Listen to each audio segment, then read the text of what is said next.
know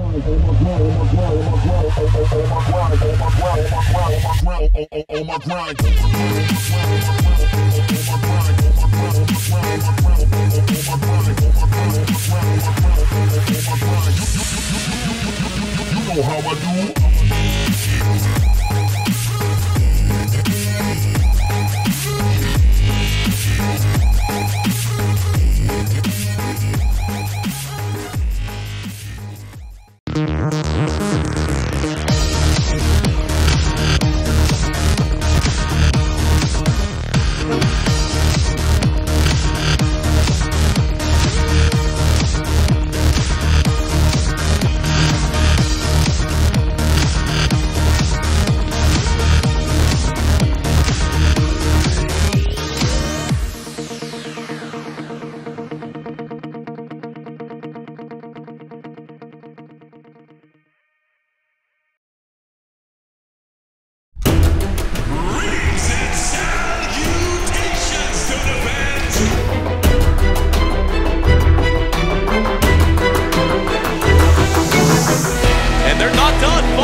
Amounts of right click. However, Song of the Siren disjointed the fight and came back in favor of Fnatic.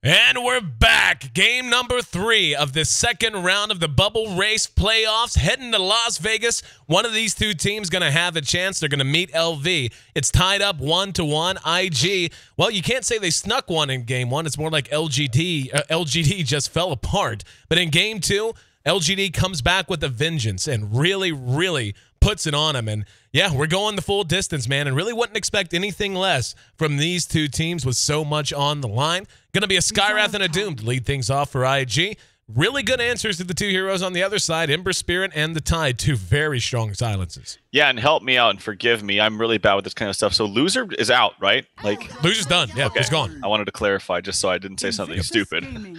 For those who are wondering, though, our prize structure is such that there still is money going to everyone who makes it into the bubble race. Every team will be getting a share of community earned funds and that kind of thing. So it's not as if they're going home completely empty-handed. But yeah, it's one and done, man. That's what we saw happen to Tongfu when IG got past them last night. And today, LGD and IG, one of these teams is done in the D2L. The other, well, they got to go the next round and take on LV. And then, yeah, it's just crazy to think about that these two teams are fighting off this early because when we Newbie was originally in it, I believe. Is that correct? And then I think that they had to get they were replaced by DK. Yeah, that's right. That's right. So that being said, I think most people in the consensus would have said that LGD and IG would be the top favorites, but fighting it off here in game 3 with Loser going home makes the stakes pretty high.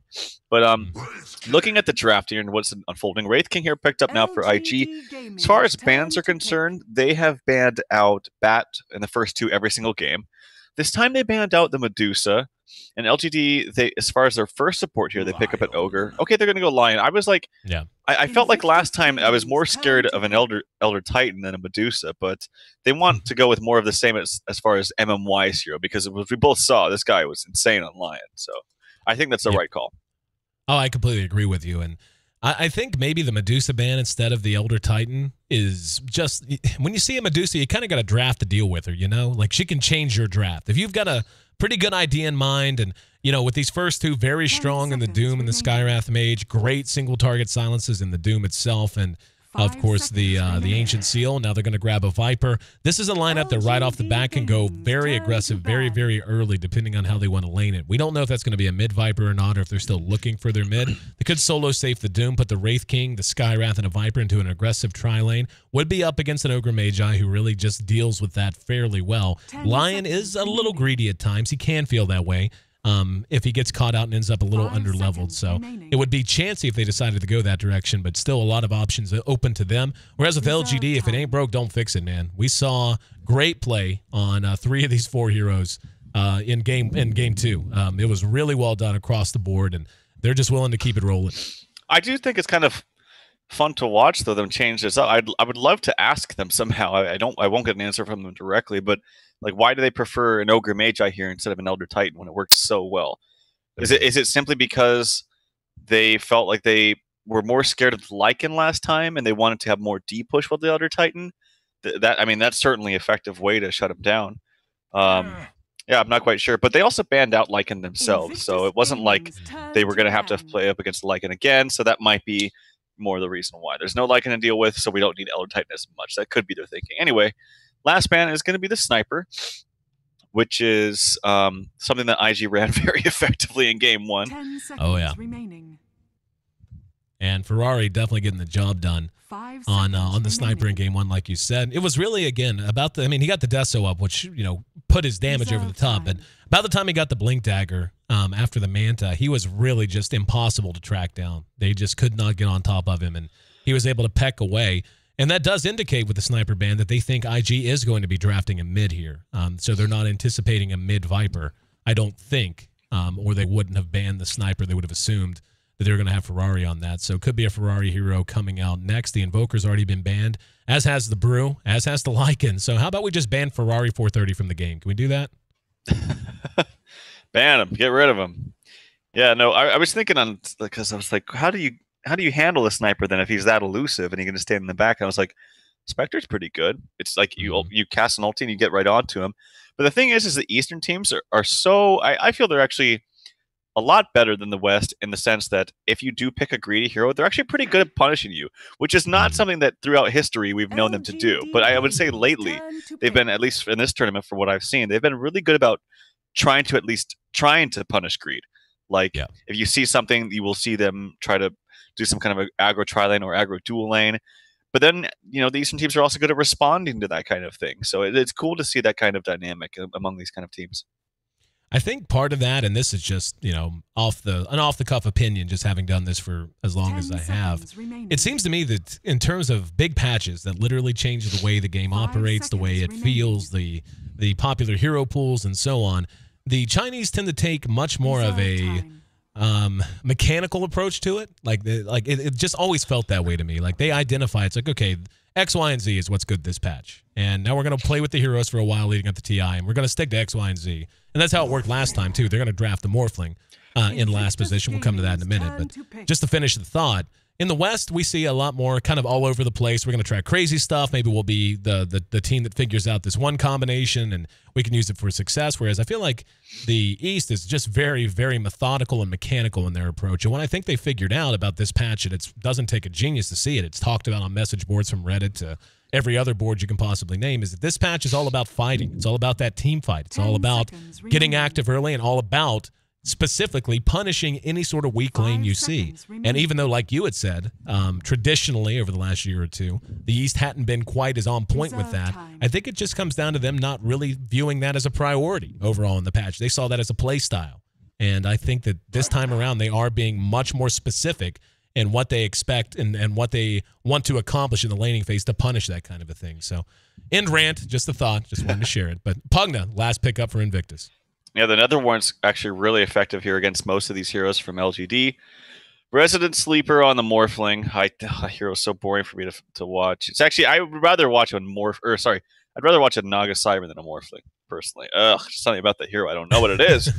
But I do have to say, the track record of Sylar and Morphling for this tournament anyway has not been good.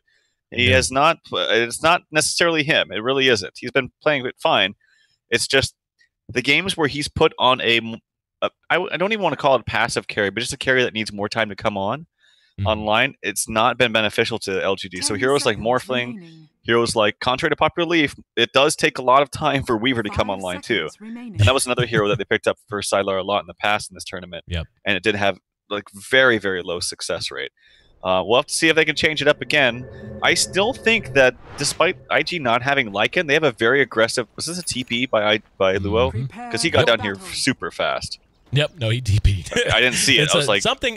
Game bugged. Game is broke if he got down here without a TP. This quick. Yeah, he just wants to get a ward down super fast. So it will be the off-lane Doom.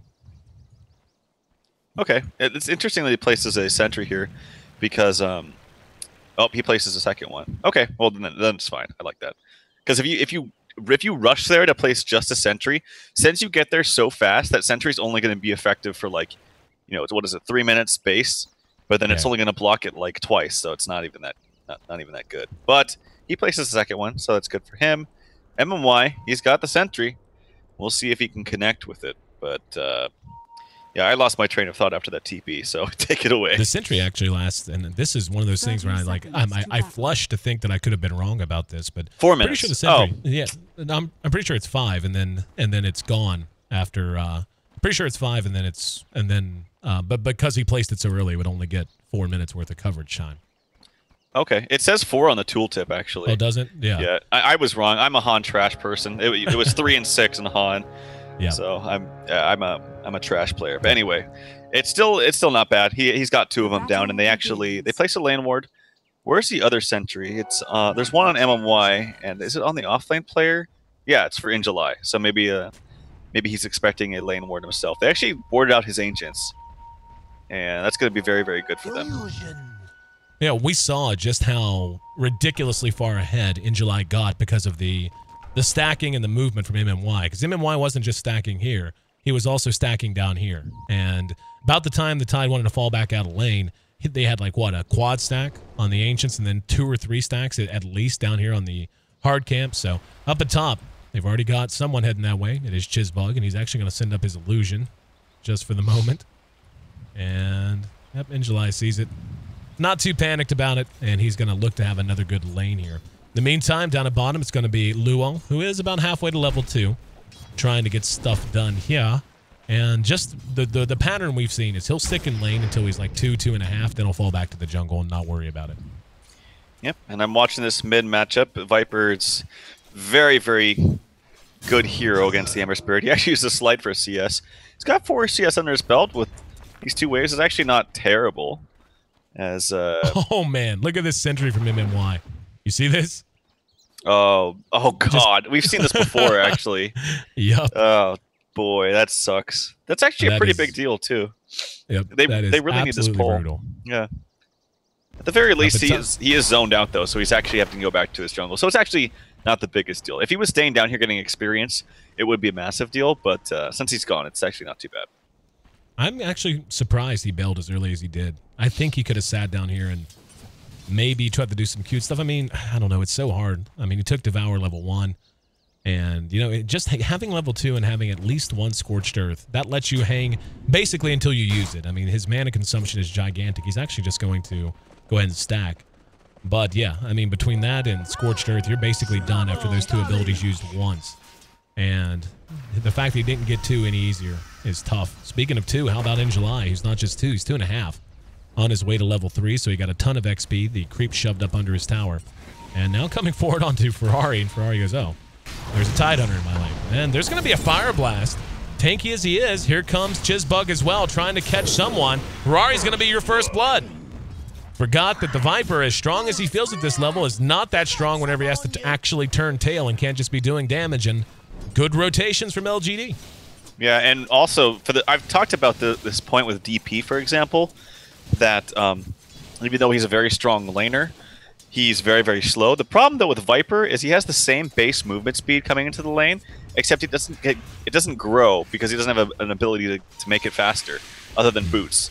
So he's just sitting at a static 285. Just bought boots now, so it's a little bit faster, but he's actually relatively easy to gank in that sense. So nice job from LGD. And I was going to say something. Oh, yeah, the Doom. I still feel like he should have gotten level 2. I agree with you. I think on the Dire side, unless you get a really bad block or just choose not to block at all, you should always get level 2. Just because of the way that the creeps will arrive at the tower closer now. So kind of unfortunate for him. And they still haven't been able to pull, by the way. This creep management is just really good lane control in terms of creep equilibrium.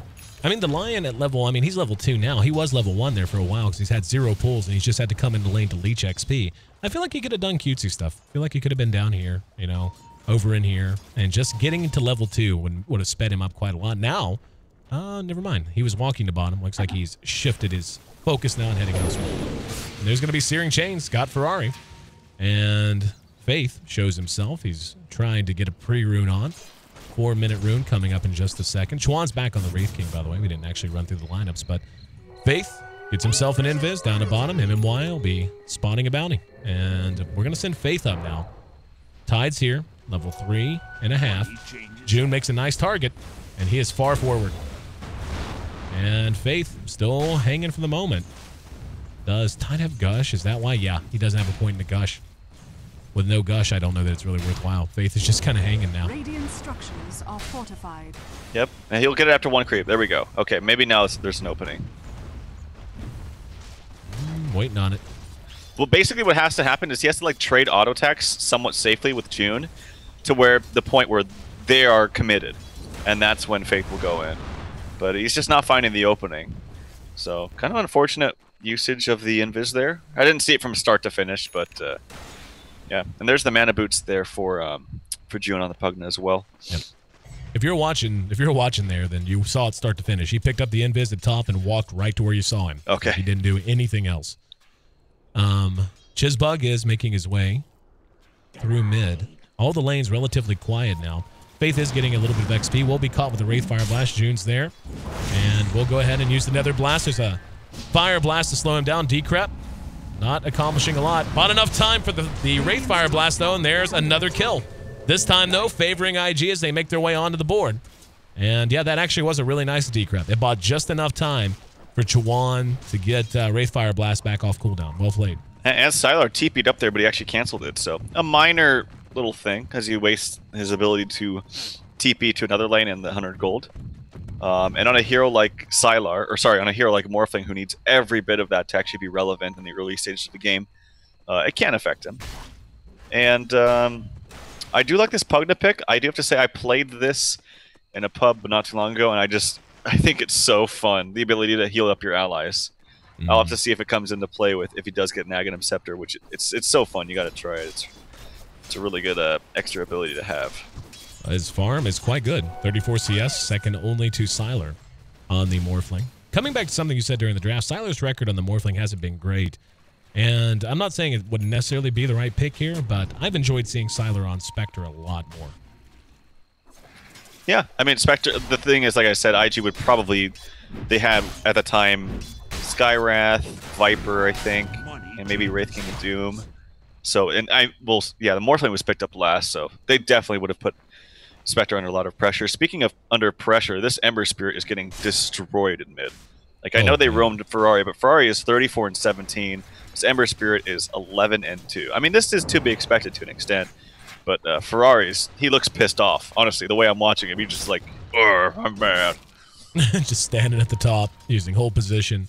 Not doing even the jittery walk back and forth thing, and it could get worse for him. IG taking a camp, and are they going to smoke? Yeah, they got one on Chizbug. Looks like they're hanging for the moment, trying to determine where they want to head. Elsewhere, things are really unoccupied. LGD is being very cautious in their own jungle. They've got the two heroes together.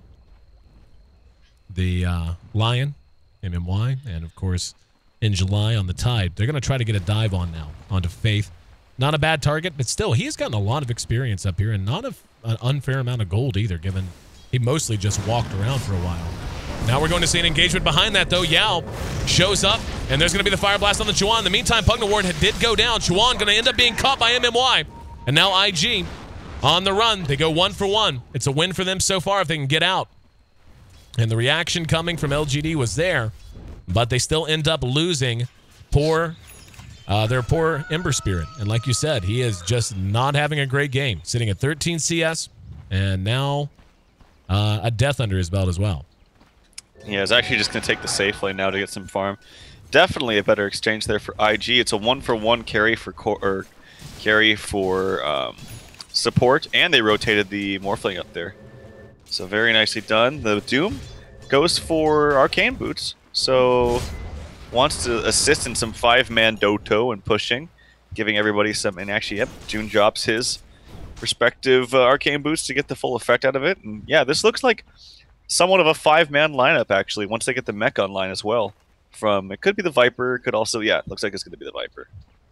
There's a push onto the Tier 1. In the meantime, in July is level 6. Has Ravage. This tower doesn't have Glyph. They want to try to do it. Nope, never mind. I thought they were going to bend around and try to catch them on the retreat. Instead, they're going to mid. They really want to kill on Ferrari. Already brought him down once, and a second one would certainly make up some ground. And they're going to go, and he's so dead. There's an Earth Spike. And in July, will solo Ravage if he has to. And he's actually going to be silenced.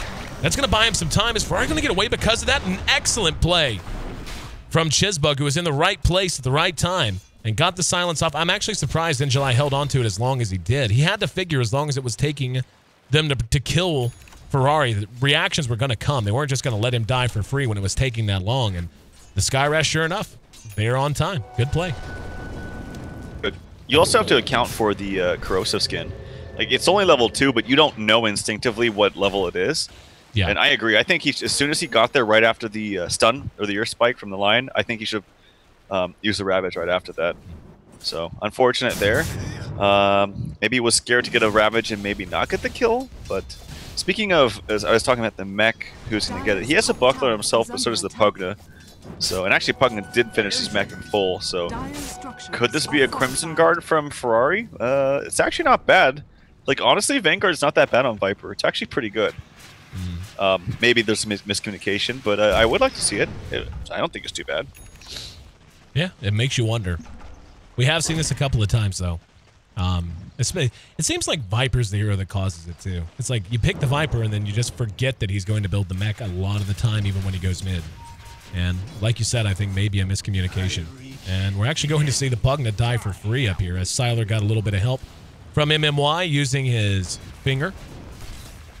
And IG ready to put the push on bottom and hope to get a trade as LGD wants to put the push on top. This top tower, though, has no glyph and is very low. Yao is in the trees. Stay in the woods, Yao. At least until your teammates arrive. And are you going to TP anyone in? Doesn't look like it. Looks like they're just happy to push in mid. Yep, and actually here comes Yao into mid.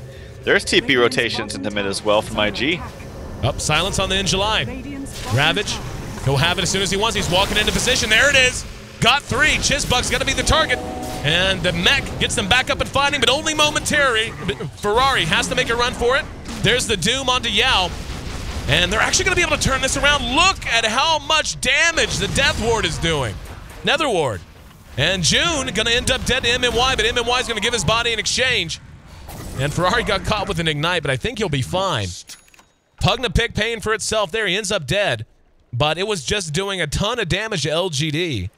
And we'll take a look at the fight recap soon to see who came out on top. But that did cost Ravage on the side of LGD. It looks like, yeah, that's kind of what I figured. About a break even. Gold advantage going slightly in favor of LGD because they lost one less hero. XP advantage, though, is actually slightly in favor of IG, so call it a wash. I think relatively even exchanges, though, benefit LGD just because they have the Morphling and they have the Tide going into late game. And the Ember, actually. And also, even coming to think about it, their support scale very nicely in the later stages of the game as well. And this is a much different, excuse me, Siler Morphling than we've seen in games past. Like, he's been a lot more active early on. Now, he hasn't got any kills, but he's got 4 assists, so he's been involved in 2/3 of the engagement so far as the Morphling. TPing around, sometimes they haven't been useful TPs, but he's making a positive effort into actually being more active, and I think this is a much better way to be playing the Morphling.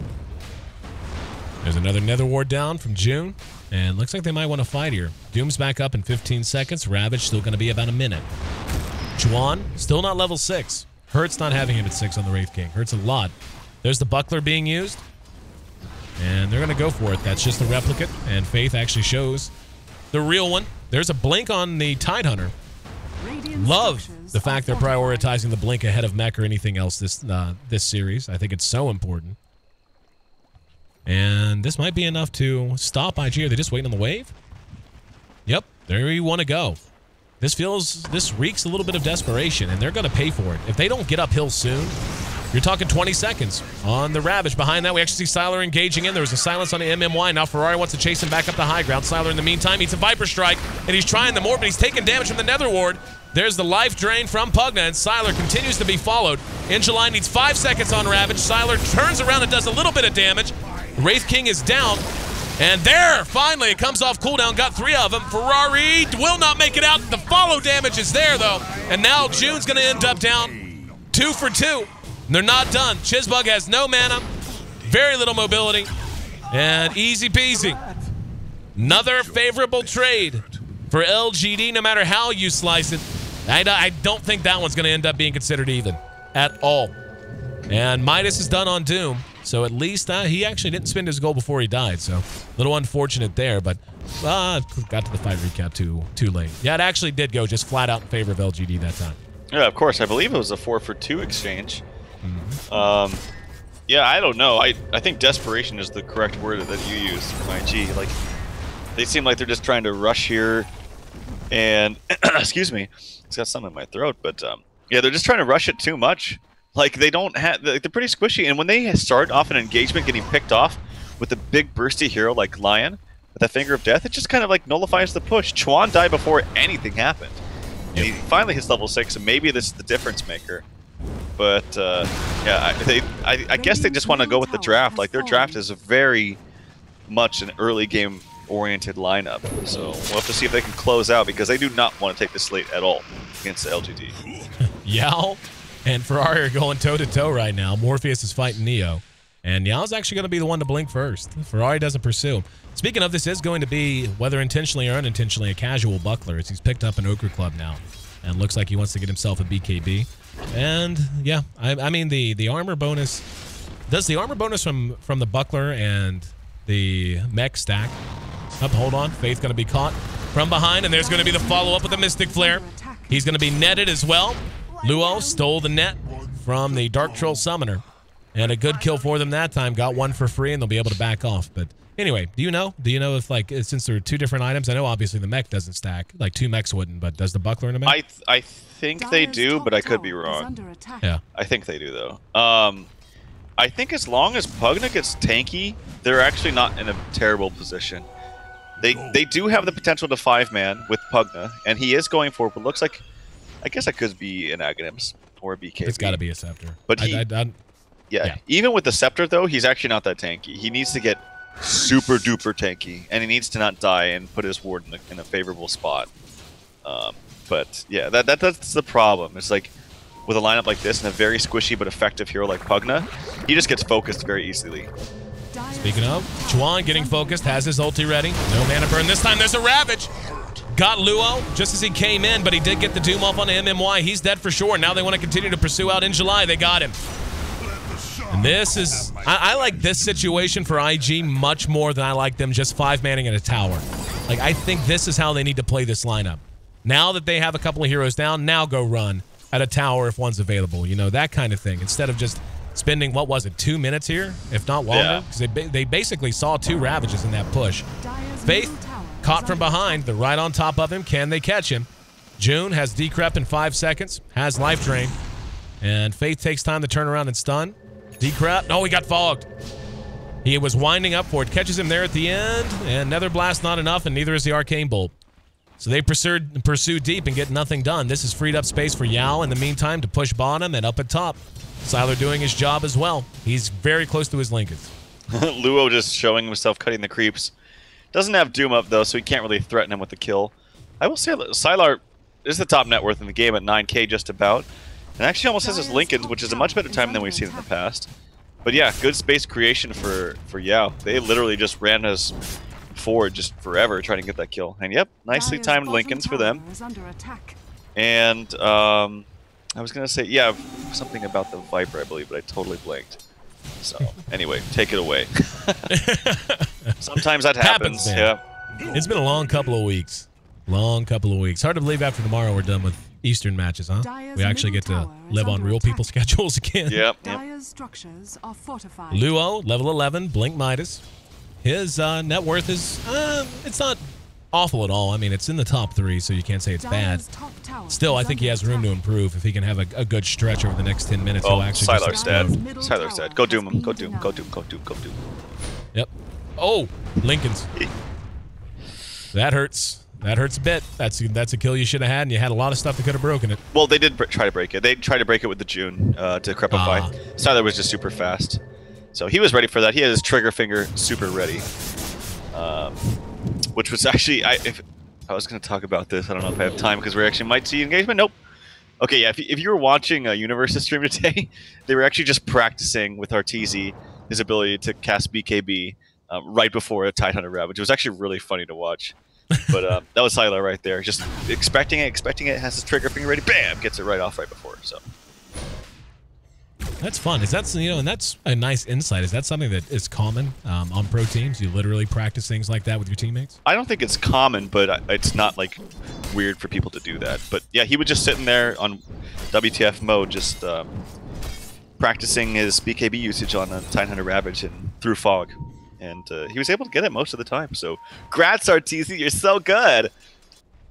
Was he like farming, or was he just like standing just there? CSing in lane, and then Tide would, the universe would come in and throw out a random Ravage, and he would see if he could BKB in time. But that's kind of like what I was talking about up top. Like Sylar was just so fast with that. Maybe he's had some training with that as well. That, or maybe he's just really good at Dota. That too. Yeah.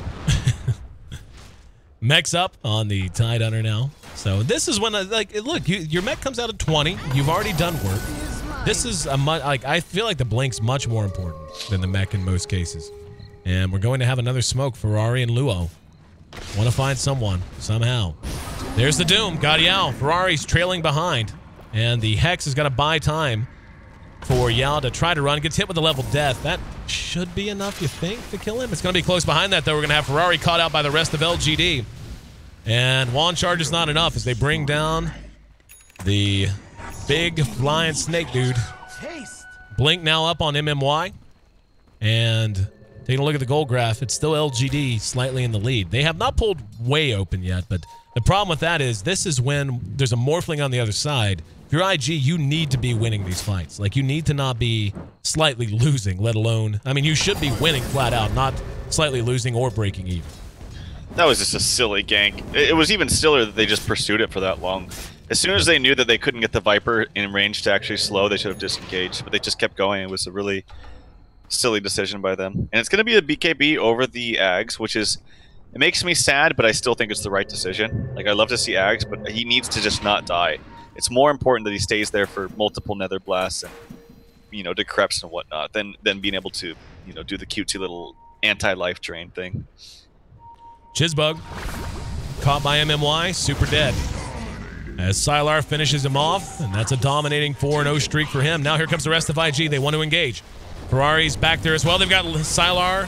Yep, they're going to force him to replicate and now come back, but nice Earth Spike. MMY, yep, will end up dead because of it. And IG able to go 1 for 1 there.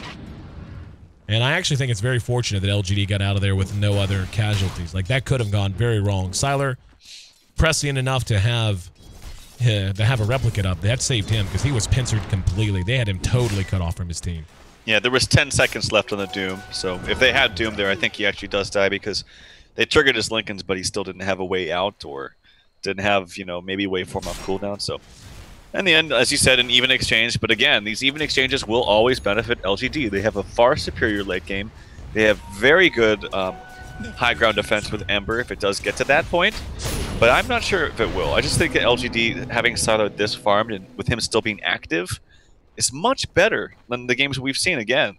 And we'll just have to wait and see. If he can keep dodging these Dooms, right there, he's playing very passive and very smartly this game. If he can just keep dodging these Dooms, he'll be fine in fights. Well, so far, everything seems to be going full steam ahead. We actually saw a brief engagement from the Ember and the Pugna down near the rune spot at around 22. And the Pugna held his own. Didn't even have his BKB off cooldown. Just mech'd and dealt with the damage. So we're already beginning to see how strong he can be given his start. 5, 3, and 4, and given core farm early on in the safe lane. Sylar with a Yasha done. One would think Manta, the next choice. And of course, that's a good answer to single target heroes like the Doom. And that, speaking of, Chuan gonna end up having his ulti pop. Nope, they decide not to. No, they do finish it. I thought they intentionally broke off. Waveform from Sylar, yeah, he'll replicate away. In July has Ravage. They're coming at this with just 2. Now the rest of the team's gonna catch up. There's a nice Earth Spike on the Chuan. And June tried to go for the live stream and unable to get it. Doom onto In July. And do believe he'll be biting the dust. So they get nothing but Chuan's ulti. And end up giving up their Tide. And that's a dominating streak for Luo as well. He's 4-0-5. So nice exchange that time for IG. Yeah, although that was a very weird BKB usage by June. That was like completely ineffective. There was no... Like, he was just trying to dodge the... I think the Ravage when he was coming in at the same time, but... Yep. Unfortunately, had to use it. I think it was his 10-second BKB.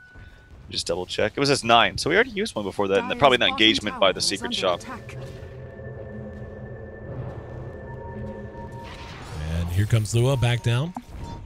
He's actually stolen the speed aura. I always love to see this on Dooms. I think it's fun. Yeah. It's kind of fun. It doesn't make him that fast. Like, he's still... Actually, I guess it does when he casts Scorch Earth, because it is percentage-based. So, yeah, I'll eat my words. It is pretty good. Morphling, in the meantime, manages to find Chuan, and he hadn't had his ult come off cooldown yet, so that's a free one given away.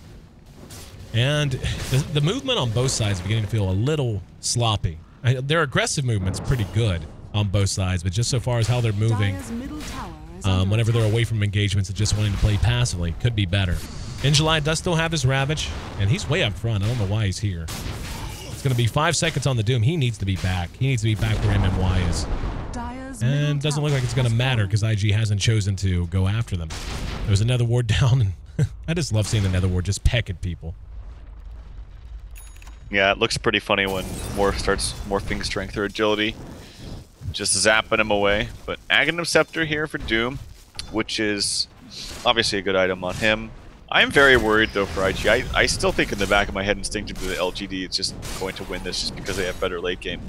Like, when you have a Viper that's just been this ineffective and has to go BKB, like, where's the damage coming from him, specifically? Like, it's auto attacks are kind of minuscule at this point. And his Viper Strike is not buffed up by an Ag, so you don't have good range for that. So, yeah, I think IG's in a pretty scary spot. Doom is very farmed, and I think that's going to be the key, actually, into this game. That and the Nether Ward. Does use his Midas, but, I mean, I'm with you, though. Like, the later this game goes, they're just at a deficit of damage in a very, very big way. The Scepter on the Doom is a big deal. And the positioning in particular of Injuly is going to have to become a little bit more defensive.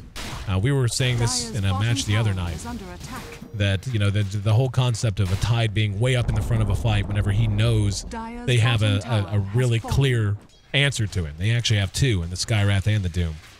But, you know, you take a look at Chuan on the Wraith King. Yes, he can technically transition into a semi-carry, but he's not going anywhere near there right now. In fact, if he gets a Blink Dagger, I'll be impressed. I mean, he's basically got it now, and it's something he's desperately in need of. But the Viper, like you said, pure defensive build, a casual buckler into a BKB.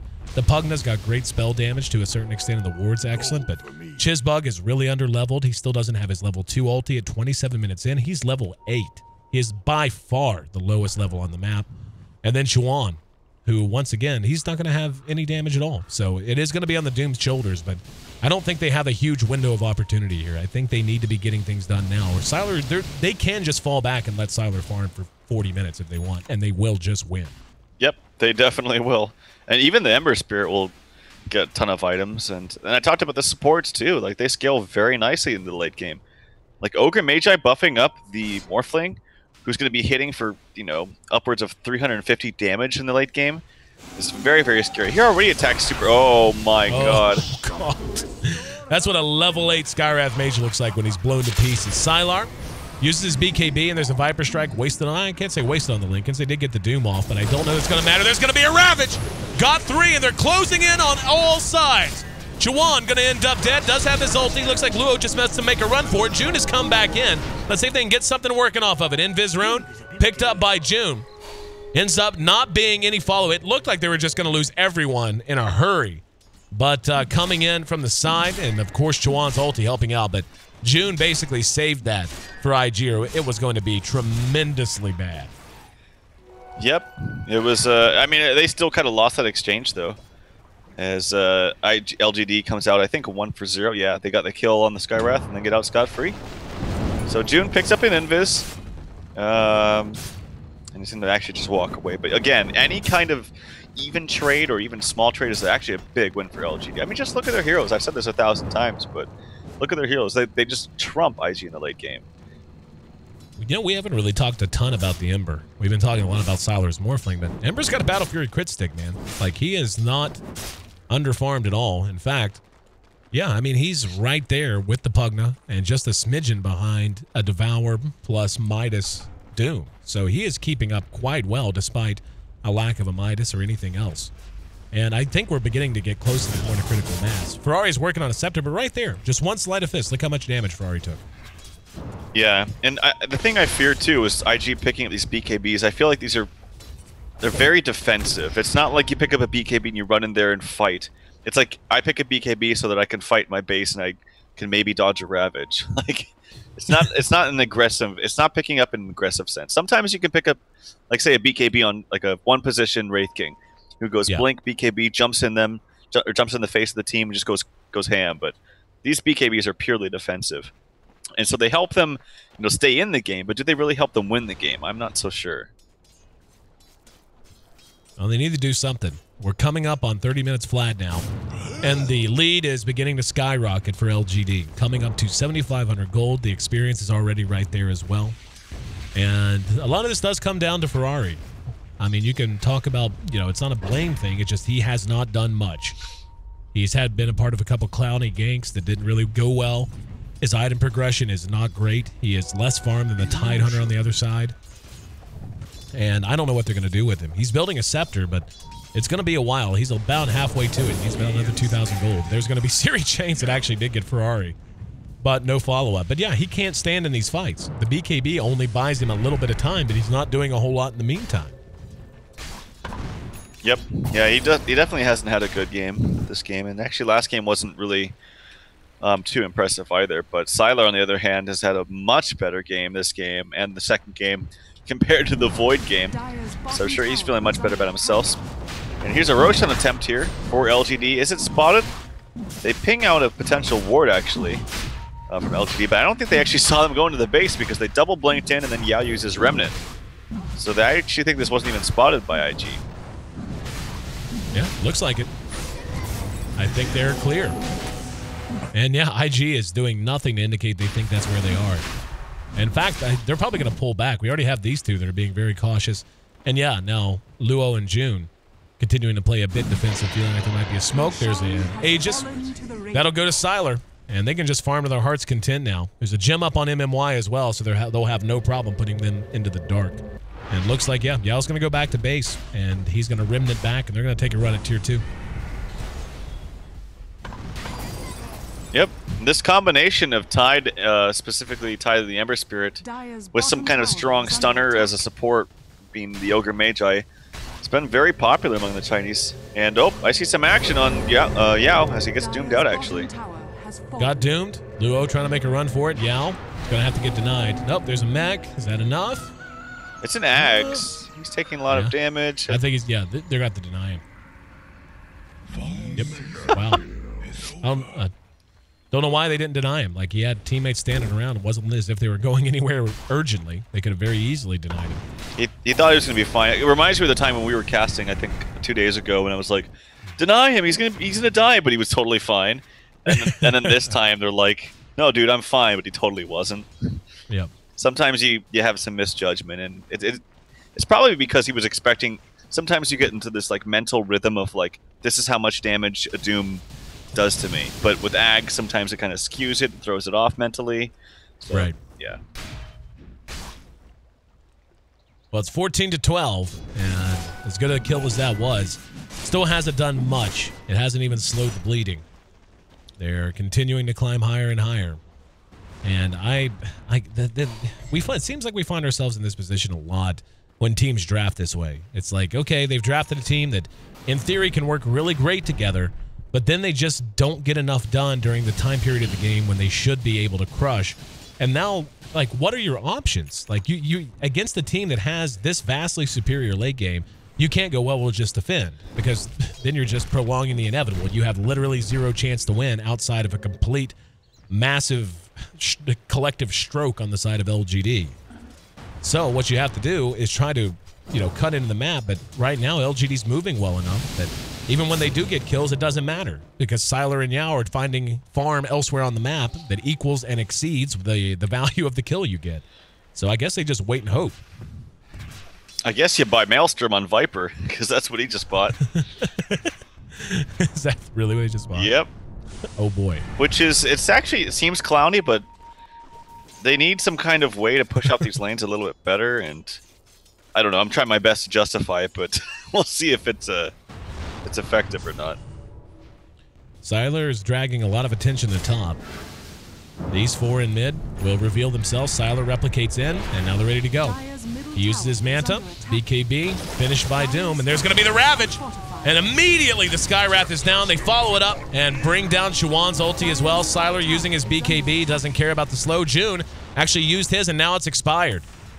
Luo was wise enough, along with Ferrari, to hang on to theirs. So they end up getting just 1 kill, and it's a relatively low value on a level 9 Skywrath mage at 35 minutes into the game. And we'll see if they want to continue to siege this. Wow, that's terrible ward placement from June. Terrible. Now they're going to follow it up. Siler still has his Aegis, so he doesn't care. That's going to be a Ravage again! The Refresher, procured just moments ago, used to its first major use, and Chuan is on his only life. Siler going to wait for him through. He's down after the multicast. That's 2 for nil. 2 for an Aegis, I suppose, the way to say it. Now they go back, reset, get the creeps. And there's a multicast Bloodlust onto the Morphling as well. And that was really good from Injuly. Used the Ravage the first time, saw he only got a couple. Waited for BKBs to be down after they had both activated, and then came in the second time with the Refresher instead of trying to chain it together the initial time around. Because of that, they're going to get a set of racks, and because of that, this game is theirs to lose. Are they going to rotate top? Yeah, they're just going to go for it. They have no respect for IG's competitive potential right now, and I don't know that I blame them. 12,000 gold, and even if they lose this fight, it's not going to matter. With 2 sets of racks down, I think IG's just done. And really respecting IG's power to fight still with the Doom, as he's up in 3 seconds. So they didn't even get greedy and go for that top Rex. Very nice by them. And yeah, I don't think that there's actually a way that LGD loses this at all. I think IG's lineup was greedy in the sense that they had to, like a lot of sometimes people say like, this lineup is greedy, there's too much carry. I think sometimes it's actually the other way around, where it's like IG's is too greedy in the sense if they don't win by like 25 minutes, they just lose, if that makes any bit of sense to you. But yeah, it's a very early game based lineup. They had to hit their timings. It makes sense with Pugna and Viper. You could just, you know, rush down a lane, but sometimes it's just not that easy. And as you saw, LGD had some fighting capabilities with Sylar getting active early on. I think that was a big difference in this game, was Sylar's movement. Yep, I completely agree. And it all came apart in mid, whenever they basically just stood around in mid as 5 and ran at the tower, got ravaged. Yeah.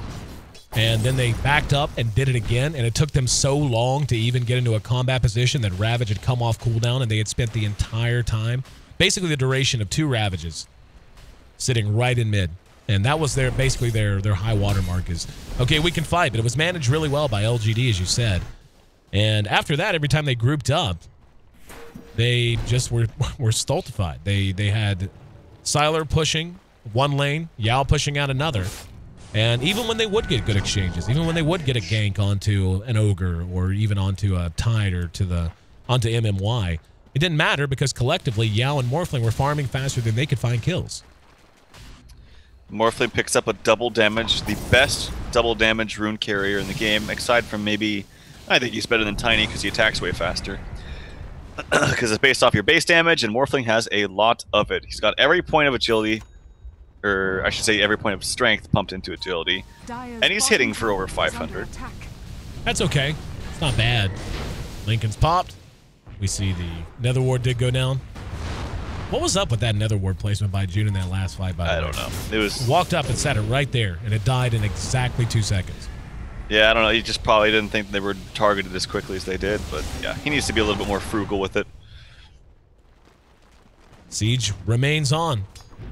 This is probably IG's last stand.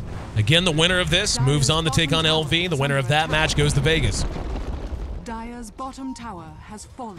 IG trying to hold the line. There's a Ravage. Only got 1. They're going to try to follow it up. Chuan eating a lot of damage right off the bat, though. Nether Ward is down again. Yao hanging around the back of the fight. There's going to be a Doom on a Sylar. He's trying to get out of the fight. Mystic Flare kind of whiffs. Got Faith a bit.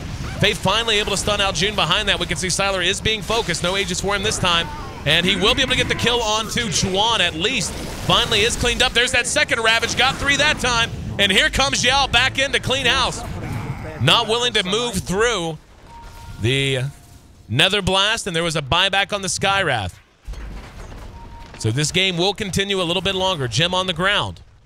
Take a look at the fight recap. We can see there's a buyback after a 3-for-3. They just had to make sure they had the firepower to ward Yao and In July away. And believe it or not, that is actually a relatively very well won fight by IG by the metrics. Yeah, that was a really bad Ravage to start things off. Yeah, second one was fine, but the Morphling was already doomed and dead by then. It's a nice final stand attempt there by the Lion to get the stun off onto someone before the Morphling died, or before he died, I should say. But yeah, that Ravage just simply needed to be better. That's all.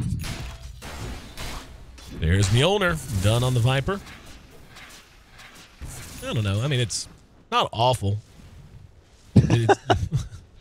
It's kind of funny. I just picture like the Viper flying around with the actual like Mjolnir hammer in his mouth, just like banging it on people's face. Because that's the things I think about. No comment. None needed. Pretty sure I speak for myself. For better or for worse.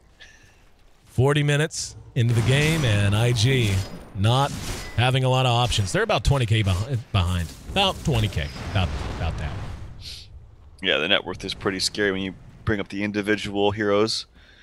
As well as the Morphing is actually 10K above the highest on IG, which is the Doom with Devour and Midas, as you mentioned. So it's very scary. He's got to be close to 6 slots. Yeah, he's got 5.5 just about. Siler back up and ready to go. He's got 3,500 gold.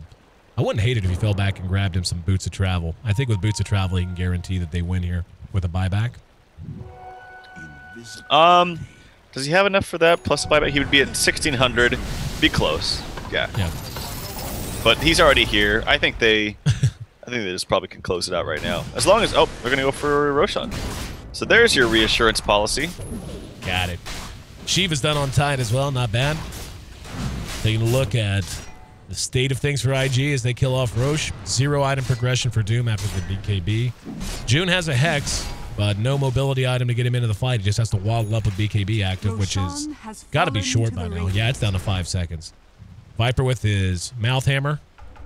Gotta love that. Chizbug with his Force Staff and nothing else because he just hit level 11 not long ago. He's level 12 now, but he and Chuan both just criminally under level. And I guess him and Y to a certain extent has fallen off. They've been focusing him a lot in these fights.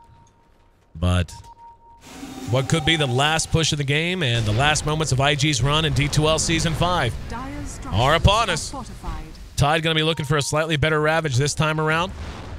Has his refresher ready to go. Shiva's make sure he has enough mana for everything without a whole lot of muss or fuss. And there's a waveform to prevent the Wraithfire Blast. LGD, this is a good spread from IG. Chizbug's actually under cover of smoke. They're going to try to do something to get them to group. I think they can just walk up, though. Like, yeah, like at this point, they have to commit. They have to fight, or they're just going to get megas. Okay, they're just going to... There we go. I was going to say, like, they're just going to do this over and over again. At some point, IG's got to be willing to fight them. Yeah, I mean, it's very easy to look like a bad team at this stage of the game when you're down this much. There's just simply not much IG can do, and I can't really fault them for this. Like, they're just caught in a really bad spot. And they got to go. I mean, there we go. Siler going to engage. June down immediately. BKBs are up on both sides. Tide did get silenced. Did he get doomed? No, he didn't. Behind that, who did he doom? I didn't even see it. Chuan's going to end up dead. And now, Luo next on the list. Here comes Tide. That's a Celebration Ravage. Celebration Ravage, it's whiffed, but a Ravage nonetheless, and he will solo Ravage Ferrari. GG's called in the meantime. LGD, who came into the playoffs, our number 3 seed, knocks off the upstart Invictus Gaming squad, who got past the number 4 seed Tong Fu team in the first round, and that brings their run in D2L play to its conclusion. They go home in overall 4th place. Tong Fu went out in 5th, and now LGD, the 3 seed, keeping it chalk, advances to take on the 2 seed in a best of 3 that will determine which of these teams will be joining CDEC in Las Vegas first week of January, the D2L Season 5 Finals at Caesars Palace during CES 2015. Can't wait for that match. Can't wait for Vegas. Yeah, it's going to be a lot of fun. I'm happy to see LG LGD move on. I think they are, at least between these two teams, the more consistent one. And I think that was showed today. I'm very impressed, especially in this last game with Sylar, just because in the games we've seen, and I've said this before, that when he had played Morphling, it was very passive and he didn't do too much, but he's totally changed his way, at least in this game. And I think it was a direct result, or their win was a direct result of that. 10-1-10 for him, very active, one of the most active players. I think he actually, he did participate in the most kills actually in that game. So very nicely played by Sylar and the rest of LGD. Yep, 10-1-10 as you said. And when you look at IG, I mean, it wasn't, you can't point to any one thing and be like, well, that's what it was. Like, you know, I mean, it was a bad game for Ferrari, no doubt. 1-4-7 for him. Finished with less overall GPM than the Pugna even though he finished a few levels higher. But yeah, I don't know there's a whole lot to add. IG drafted greedy, LGD punished it in their own fashion.